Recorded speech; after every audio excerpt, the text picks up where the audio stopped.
Hi, I'm Dr. Karen January, and I'd like to welcome you to my podcast, LMNTM, Lessons Mama Never Taught Me. Hi, I'm back again with my guest, Adrienne Alexander, to talk more about lessons about our young girls and our young women. And now we're going to talk about racial bias and mental health. Yes. Our mental health is so important. Mental health affects millions of women in this country. In fact, 1 in 5 will experience some type of mental illness in a given year. The mind is very powerful, but it can only take so much. We know that. And so it can either make or break you, especially with women going through the things they're going through. Married moms, single moms, they're all having issues that they have to deal with. And all of this pressure, it can make or break you. So Yes. these are things that we need to think about. Also coming from their childhood experiences, and also as grown adults, they have traumas that they've had to deal with. So that's another important thing that can make or break you. So the question here is, how do childhood events determine the outcomes of your life experiences? What kind of things happen in your life that sends you into these type of diseases, these mental illnesses?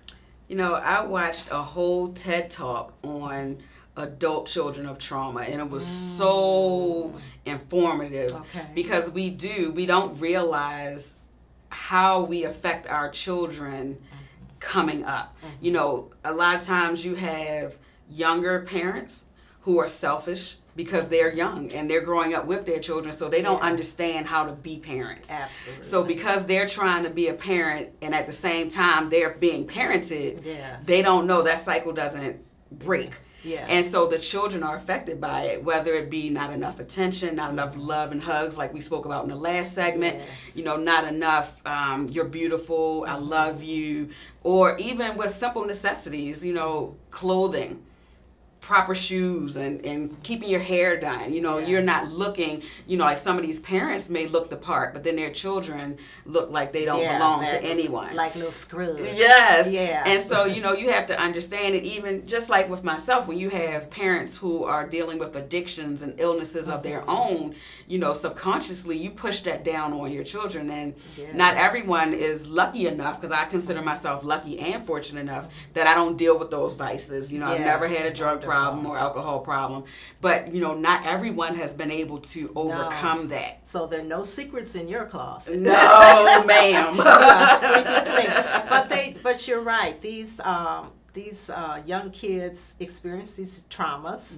Say, for example, sexual assault, or they may have experienced or witnessed a murder or domestic violence. Yes. And then they bring this into their adulthood. And sometimes, like you say, parents aren't really taking care of kids like they should, so they don't get the help that they should. So they bring it right into their adulthood, and then it can also have an effect on their children and the mothers as well. Those are the consequences. And then, you know, unfortunately, mental health is such a taboo topic in the African American community.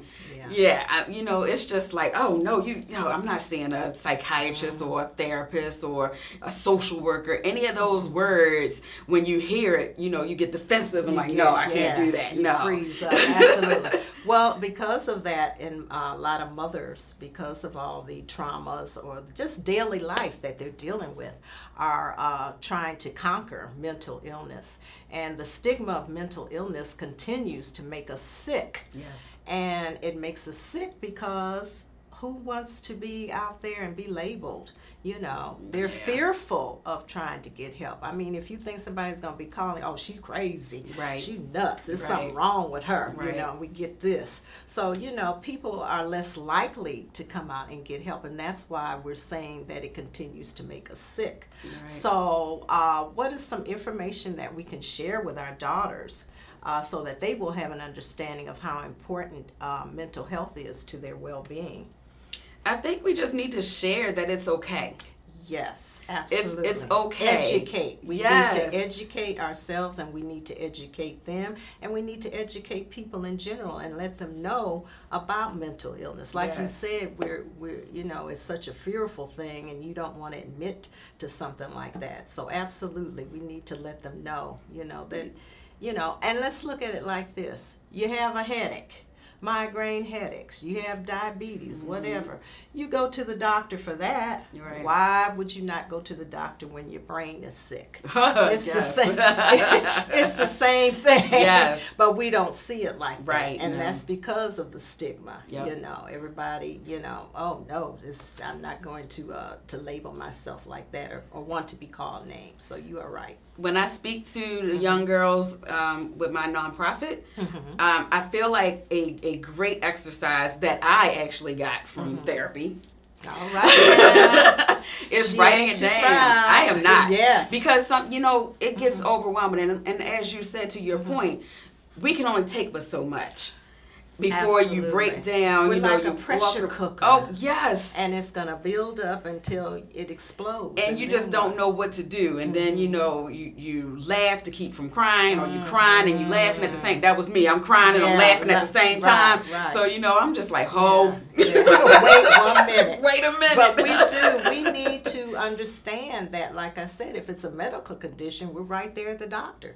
So if your brain is sick, go get some treatment. Although I understand now with them closing so many mental health issues and mental health places in the community, it's difficult to get treatment. People can't afford it, and sometimes even when they get the psychotropic drugs, they make them sicker. Yes. And then they got to take another drug to counteract that drug. Right. So, but you got to do something, to help yourself. Not only that, you need to let your children know, if it is a mother conquering mental illness, that I'm okay. It's not your fault. Right. You have not made me like this. This is something mommy went through, and she has to deal with, and I'm getting better, and I will get better. Yep. So that the daughter, is not traumatized. That's the other thing. Yeah, and what I was going to say before, a good method for that is journaling. Write it down.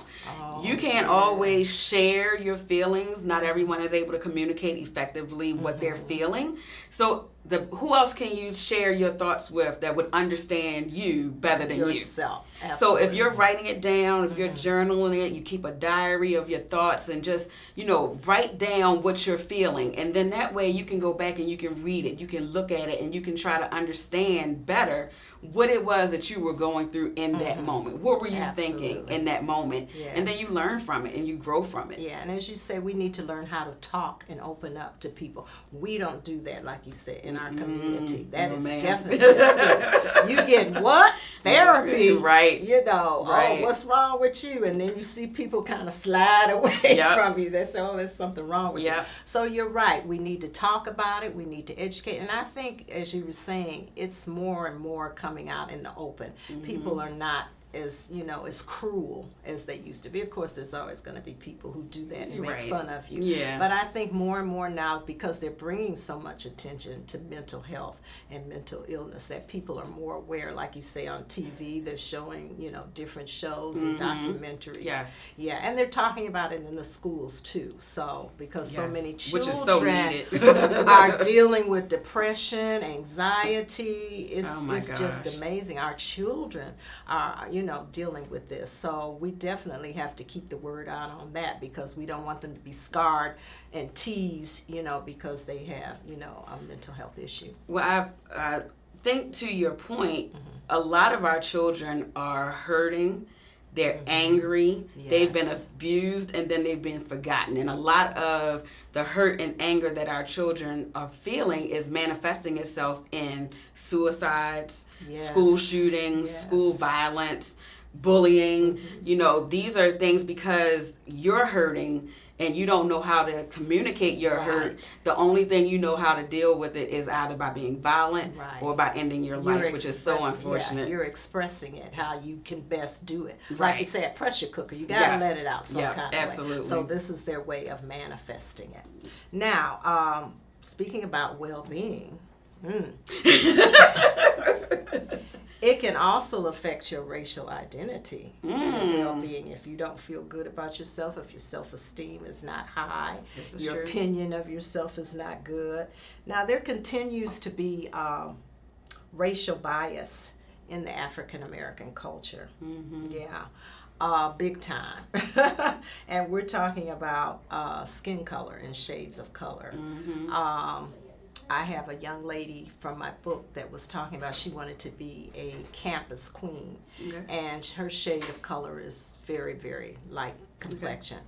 And so she went to the committee, to say, hey, I want to run for campus queen. And they looked at her and just laughed her right out of the session because they said she was not black enough. Okay. And it's very hurtful and destructive when I hear young ladies that come to me and say, people are telling me, oh, you're pretty for a dark-skinned girl. Mm. Or a lighter shade of young lady will say, oh, well, they call me high yellow. What does that mean? Right. So these are things that it's so ingrained in our culture, in our community. So what are some of the things that we can talk to our daughters about? How should we tell them about color? Well, I think when I was coming up, I think that was like the paper bag test or something that they had. And, I remember that. So your shade was so let's not forget the ears. Oh my goodness gracious! The color of your ears would determine the color of your skin. That's the first thing they looked at. They said, let's see now. Yes. Is she gonna be dark skin or light skin? And it's it's an issue, and I think. That boils down to, as we said before, just really reinforcing the beauty of the child themselves. Yes. So by the time you get to this point and people are making reference to your complexion or your skin color, it doesn't matter to you because you already know or you've already been taught and told that you are beautiful just the way you are. Absolutely. And who you are is beautiful, and complexion doesn't matter. No. Nothing else matters except for the person. And we need to get scientific with these young ladies and let them know about melanin. Mm-hmm. That's the pigmentation.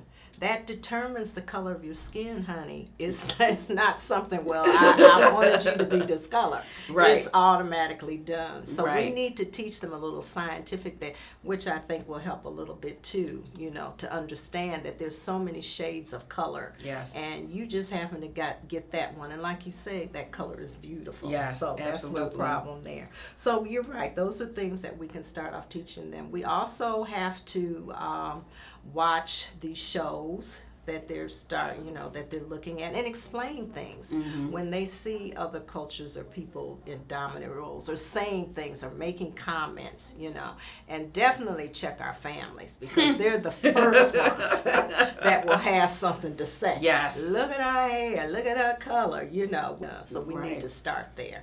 And in magazines, we need to point out, the beautiful women of all shades that are out here. Yes, absolutely. I agree. A great example of that was the Dove commercial.